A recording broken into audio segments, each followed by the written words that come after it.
What up, people? Welcome to a special edition of the Salty Thoughts of Mike Steph podcast, featuring the one and only Mike Steph, best in the world of what he does. I'm back again with another Sprinkle of Salt edition, recapping this evening's loss, Game 5 loss to the Philadelphia Sixers, to the Philadelphia 76ers. Listen, I'm a man of principle.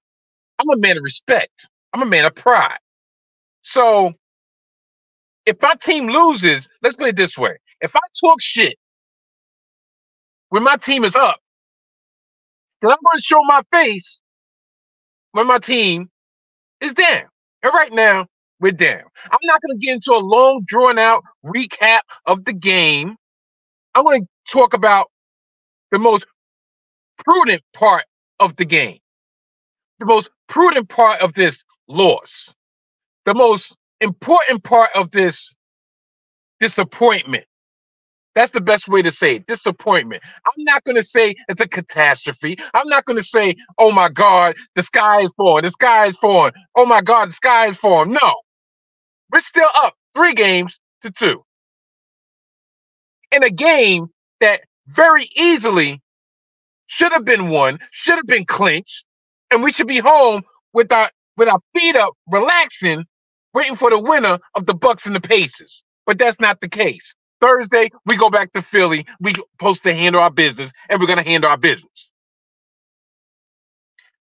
Where I'm going to start at with this little soliloquy that I decided to come up with before I take my ass into the crib, because if y'all don't know, I'm in my car studio, that is. It all started with 30 seconds remaining. There was a play. We had the ball. Jalen Brunson gets doubled. He dishes it off to Deuce McBride, flashing to the foul line. Deuce swishes that basket to put us up 6 with 29.8 remaining left in the game. And we was up by 6, and you couldn't tell me game was over. Was it over? Game was done. I'm like, yo, that's the nail in the fucking coffin. Embiid is on gas. We done withstood whatever Philly decided to come up with out of desperation. I figured this was going to be a celebratory night. That wasn't meant to be. That wasn't the case. In the ensuing possession, Tyrese Maxey, who I will give props to, he scored a total of 46 points in this game. He literally carried the 76ers. He literally carried a very, very uninspired Joel Embiid. Yeah, I said it. Joel Embiid came out one turnover, having a quadruple double. But it's not about him tonight. I'm going to give respect where his respect's due. Tyrese Maxey put on the show. Tyrese Maxey, on that ensuing possession, drew the foul, which I don't know what the fuck Mitch Robinson was thinking. The only thing we had to make sure not to do was foul the three-point shooter. We up by 6. Even if he gets the 3, we're up by 3 with the ball, with possession, and then force the foul because they have no timeouts left. Fine. And I knew it was a fait accompli that he was going to complete the 4-point play, because uncharacteristic of Tyrese Maxey was the fact that he missed 3 he missed 3 free throws in the fourth quarter after not missing for the whole entirety of the series. I believe at one point before his first miss, he was 18 of 18 from the line for the series. And he missed 3. So I'm like, okay, all right, fine. So now we're up by 2. Not a problem. So we get the ball, and for some reason, partly due to the defense of the Philadelphia 76ers, they allowed Josh Hart to be the man who, when he had the ball, to get fouled. They made sure Jalen Brunson was not getting that ball. Josh Hart goes to the free throw line, and this is not even. I'm not even going to put no blame at his feet because it was a calamity of plays that were not executed. I'm not even going to say a calamity of failures, a calamity of errors. No, plays that were not executed. So Josh Hart goes to the line for two, and he misses the front end. To his credit, at least he made the back end. But once again, this is where execution comes into play. Philly has 0 timeouts. They're down by 3. It goes that old adage of, do you foul up 3 or do you play defense? Normally, I would say, the way this game is gone, the way the Knicks play defense, fine, you take your chances. But that was if Philly had a timeout. Philly didn't have any timeouts. So, worst case scenario, you foul. You put them to the line. They make their 2. We're up by 1. All we have to do is inbound the ball and make a free throw. What? Because they're not going to have enough time to inbound that ball and go to the length of the court to score 3. At least for the most part, they're not. But what do they do? And in the post game conference, multiple players did say that it wasn't lack of communication amongst those on the court. There's still some question of whether or not Tibbs wanted them to foul. Now, what they usually, I think when I was watching on MSG, Monica McNutt said, listen, the way Tibbs usually plays, I can see him saying, look, we're going to play straight up D. They make it, they miss, they miss. Perhaps. Just perhaps. But at the same time, I'm thinking, like I just espoused, they're up by 3. Philly has no more timeouts. You foul and you lengthen the game and force them to continue trying to go the length of the court. Only that, there was no pressure. McBride did not pressure as well as he should have. I can see the apprehension because he even said in the post-game comments, like, yeah, there was a little bit of apprehension because he just hit a 4-point play. You do not want him to hit another 4-point play, and now you don't even have a chance for overtime. Game is over.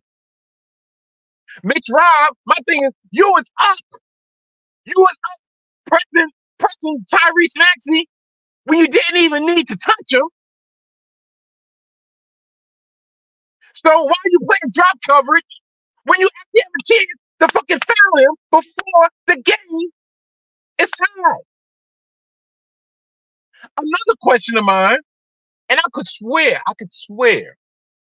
that the Knicks had 1 timeout remaining.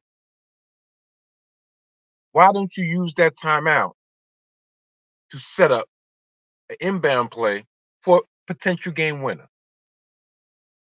The way that they operated, and like I said, maybe I'm mistaken, but the way that they operated made me to believe, like, look, y'all don't have a timeout. Why is this gonna be so helter skelter? It's almost like I was like, fuck it, let's go to overtime. And overtime came and went. We had a 5-point lead in overtime. Jalen Brunson came out, quick 5 points. We're up 5. And then from that point, we got outscored 15-4. 15-4. Listen, call a spade a spade. I'll give it to them. I'll give it to them. They won the game. They did what they should have did, which was bring it back home and make it a game by game basis. I'll give Philly their props. Do I think that we should be scared? We should be on our heels going into Philly? No. The one thing about this team, whenever they deal with adversity, whenever their back is against the wall, we come out smoking. Maybe it's the fact that we were dealing with prosperity is the reason why we have to go to Philly. But still, even we go to Philly, we're up 3-2. This game was a game that was needed for rest because Bogdanovich is out. Our rotation is short. I don't know why Precious Achiuwa didn't play, but neither here nor there. If it's not for the 4-point play, we're not having this conversation. One thing that has to not happen in this pivotal game 6 is the same thing that's happened the first 5 games of the series. And that is we cannot continue to have these slow starts. We were down by 9 at the end of the first quarter. We outscored them by 15 in the second quarter, 32-17. Then we came out in the third quarter flat. I don't understand. Now we was luckily able to have a 1-point lead going into the final stanza. But this is something that's been a reoccurring situation, game after game after game. Now, another point that was brought up in the post-game show was the fact that Kyle Lowry actually being in foul trouble, picking up that 5th foul, wasn't a detriment to the Sixers. It actually helped them, and I do agree because he was a net zero on offense, and on defense, okay, he's pesky, dirty, the works. But that allowed them to actually go big. That allowed them to put Batum back in the game to actually help keep the ball away from Brunson.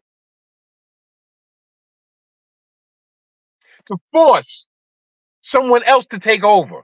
So force someone else to run the offense. It allowed them to actually go a little bit bigger. It allowed Maxey to go with no questions asked. Listen, that's the first and foremost. We need to get off to a fast start. We need to take whatever fans that actually are going to show up in Philly. I'm talking about the ones that's actually going to be for the Sixers. Take them out the game quick.